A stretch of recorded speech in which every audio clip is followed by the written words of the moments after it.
Shri Radhe Radhe.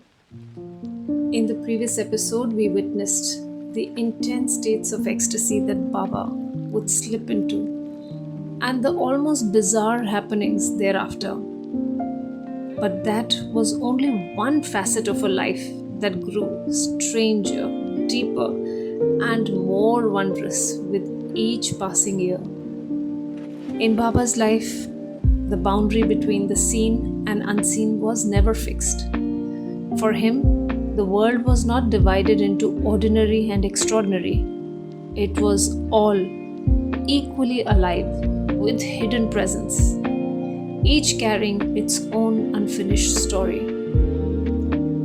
It was in such a phase of wandering that he arrived unknowingly at a place where the veil between realms was thinner than most could perceive.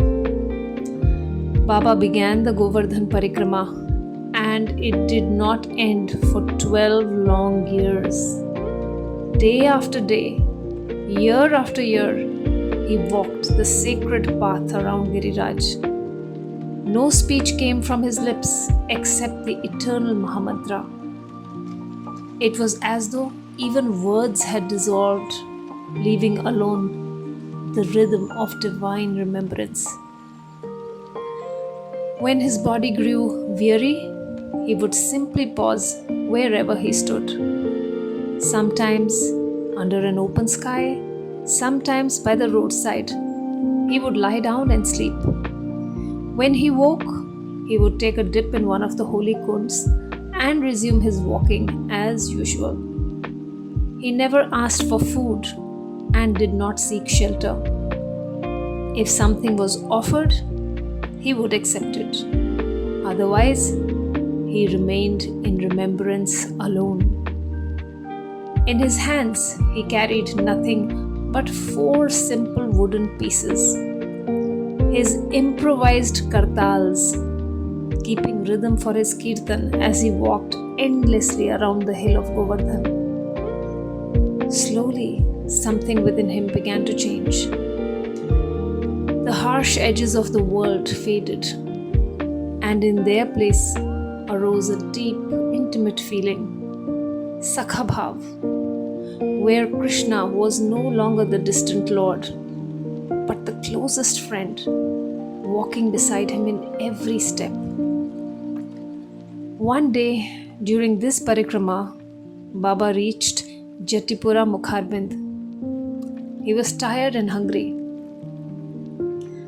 And there, before his eyes, he saw it.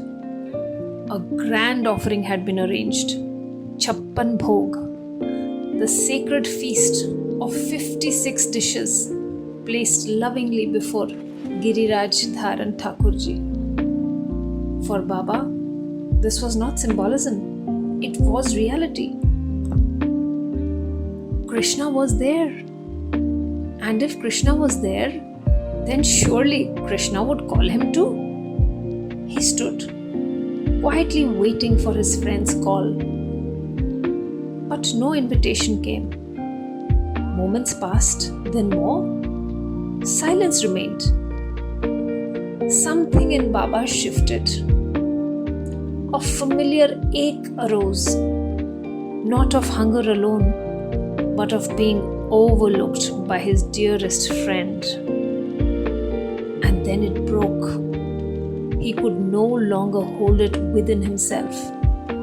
With sudden intensity, he cried out in anger, "Hey, you!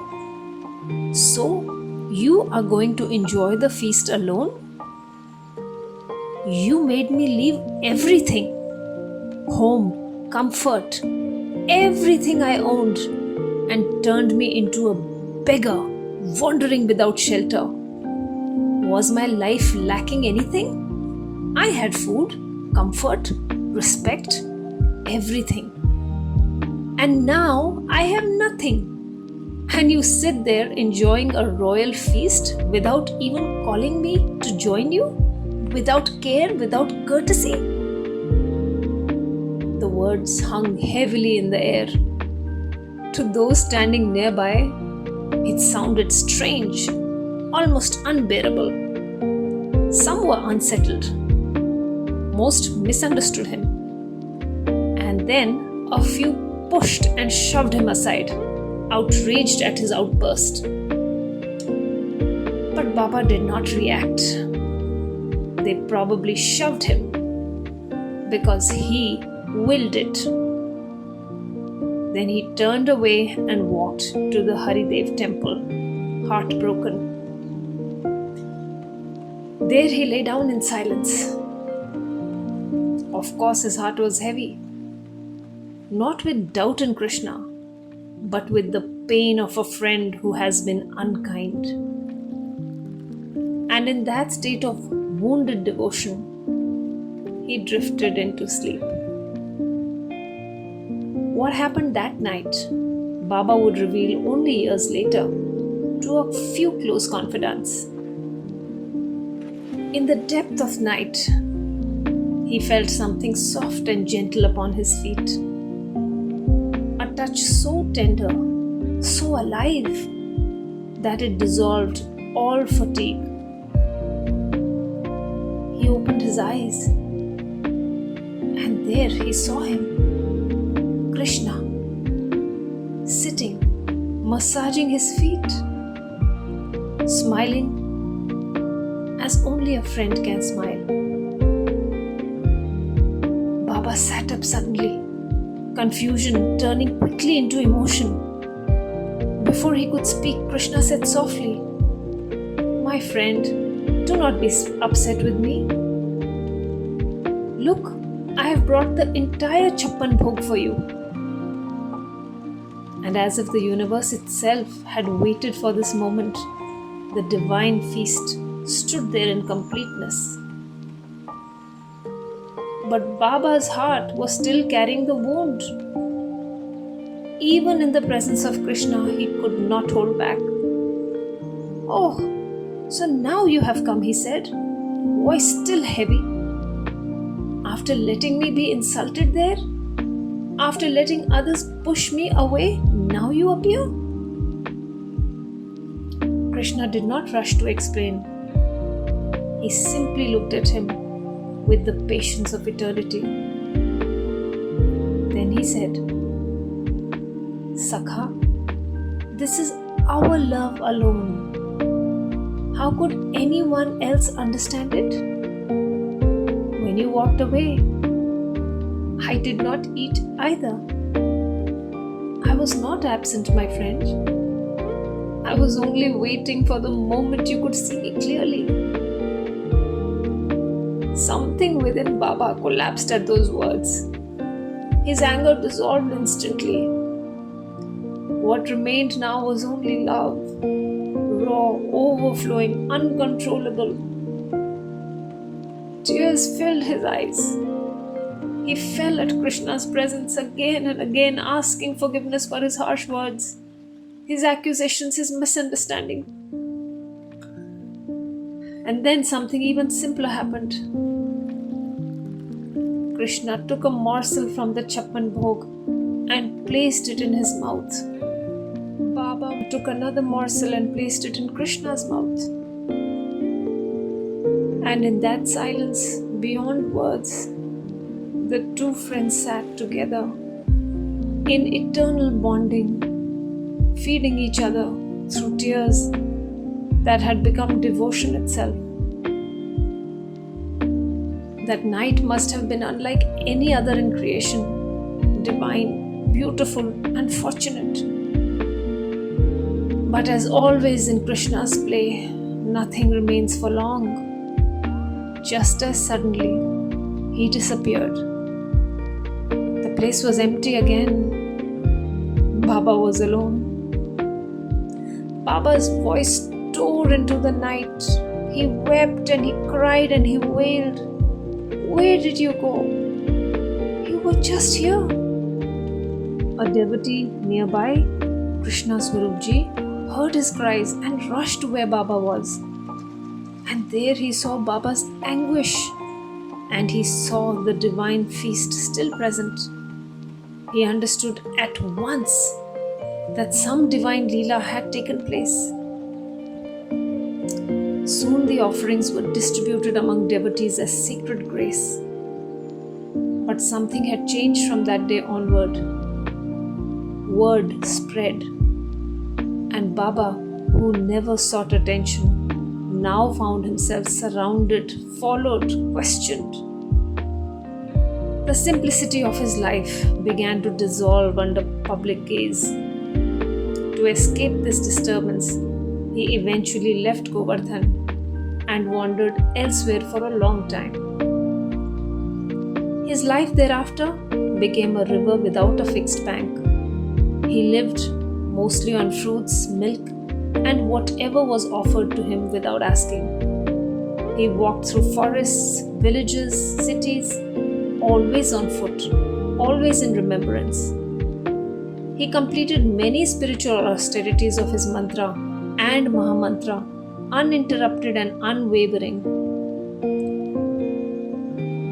He refused to stay in one place for long. He refused to stay in anyone's home, as if even shelter might bind what was meant to remain forever free.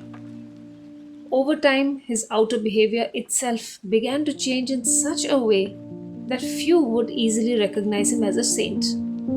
There was a deliberate unpredictability in his actions, almost as if he wished to remain hidden even while living among people. Any devotee who somehow managed to bring him home would soon find themselves in situations so unusual that they would think twice before ever extending such an invitation again. And yet, beneath this outward eccentricity lay a subtle play of grace. There were many such instances. Once, a family preparing for their daughter's wedding invited Baba to their home with great devotion. He arrived, as he often did, without ceremony, and calmly placed his asan right at the main gate.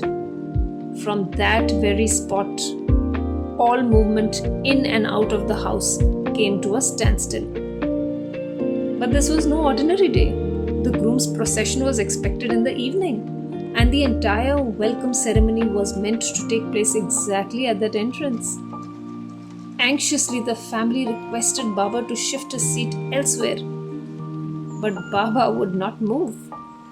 He remained firm, almost childlike in his refusal, and instead advised them to break another wall and create a new entrance if they wished to proceed. Otherwise, he warned them, he would leave the house altogether. The family was caught in deep worry. Angering a saint was not an option. Yet the situation seemed impossible. Time passed in tension and uncertainty. And then, as suddenly as he had created the obstruction, Baba's mood shifted. At the appointed hour, he quietly set aside the sternness of his posture, put on a pagdi, and himself stepped forward to receive the groom and the entire wedding procession at the gate he had once blocked. What moments earlier had appeared as disturbance now revealed itself as play, an inexplicable blend of testing, presence, and blessing. Baba moved continuously, restlessly, yet inwardly anchored in Krishna. Even while wandering, he would become upset easily if anyone spoke ill of Gujarat, his birthplace, his home state, though he never returned there in his lifetime. There was also another side to his journey that very few understood.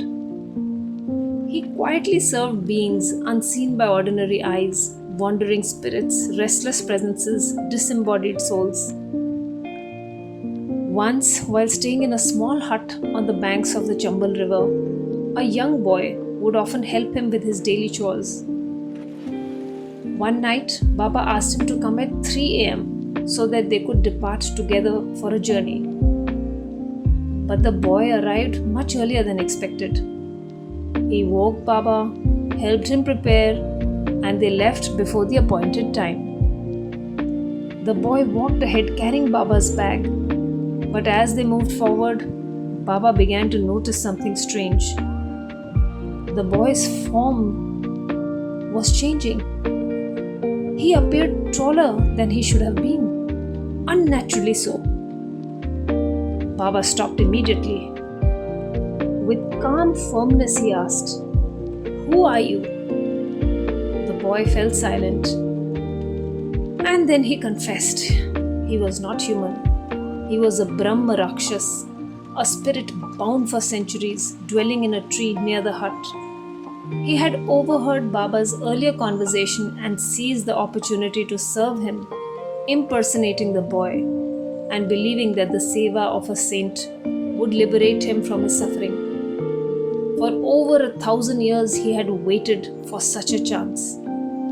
Now, recognizing Baba's awareness, he begged for liberation. But Baba had no wealth, no means for ritual arrangements, and he never asked others for anything. Yet the spirit spoke again. "There are 200 silver coins buried near your hut beneath a tree." Baba found them. And with those coins, arrangements were made for a Bhagavad Katha in the name of the spirit.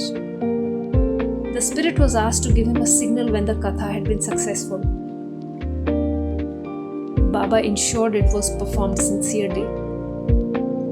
On the final day of the recitation, as the last offerings were made, a massive branch of a nearby tree broke all of a sudden and fell with a thunderous thud. Baba understood immediately. The liberation was complete. Then on another occasion, Baba arrived at a village and was staying out in the open. A family invited him to stay in their house as they were not using it. The truth was that the house was haunted and they had long since moved out. They concealed this fact from Baba with the hope that his presence there would drive the spirits away. Soon after he settled in, Baba saw a spirit of a woman he immediately recognized. He spoke to her casually, almost like one speaks to an old acquaintance. "Hey, aren't you the one who died a year ago?" She confirmed it. Then he said, "But I thought you were a Shiva Bhakt. How did you land in this state?" She revealed her story. Once a woman of a Brahmin household, she had been involved in a relationship outside her marriage and had committed suicide by drowning in a well. Since then, she had remained bound there, restless and miserable, unable to find peace. Now she pleaded with Baba for liberation. Baba said he would look into it. The next day, she appeared again with the same appeal. Baba, in his characteristic light-heartedness, replied that liberation did not happen with words, that he did not even have a bit of ghee to grease the dry chapatis for Krishna. So, how would he make arrangements to perform the necessary ritual? The spirit took his words with complete seriousness. Without delay, she left and possessed the daughter-in-law of the rich village headman. Exorcists were summoned. When they asked her to release the possessed girl, the spirit spoke through her with terrifying firmness. "If you want her to be free, then send whatever desi cow ghee you have in your house to Baba, or else I will take her with me." Without a moment's delay, the family complied and sent the available 3 kilos of desi cow ghee to Baba. True to her word, the spirit left the girl's body and approached Baba again. Word of this strange occurrence spread quickly through the village. Before long, rumors began to circulate that Baba had somehow kept pet spirits with him, that they all better send desi cow ghee along with provisions to him henceforth, else he would send the spirits to pay them a visit. The rumor became a subject of amusement for Baba because now he suddenly had a steady supply of ghee. Baba then asked the spirit, how many spirits in this house needed liberation? She said there were 15. Baba knew that all of them had been the devotees of Shiva once. And so he sent word to his friend Bhaktmali Ganesh Das ji in Mathura, of whom you will hear more in the next episodes. Baba asked him to come over and perform the Shiv Puran Katha for the liberation of these spirits. Ganesh Das ji had never performed this Katha before, but he respected Baba's request. He began a daily Katha with the Mool Path in the morning and a 5-hour-long Katha in the evening. On the last day of the Katha, a bright shining light appeared and the spirits appeared together. They thanked Baba and told him that Shivji's Ganas had come with their divine vehicle to take them all to Kailash. And once again, what had appeared as a haunted house became, in his presence, a place of liberation. And so his life continued, part wanderer, part saint, part mystery, always moving, always in remembrance, always in the quiet company of the unseen play of Krishna. Because for Baba, nothing was ordinary. Every step was Govardhan, every breath was Krishna. The wandering continues, the many leelas continue, one more surprising than the other. Until then, may Sri Radharani bless us all with the devotion that sees beyond the seen and a love that never forgets the Lord, even for a moment. Shri Radhe Radhe.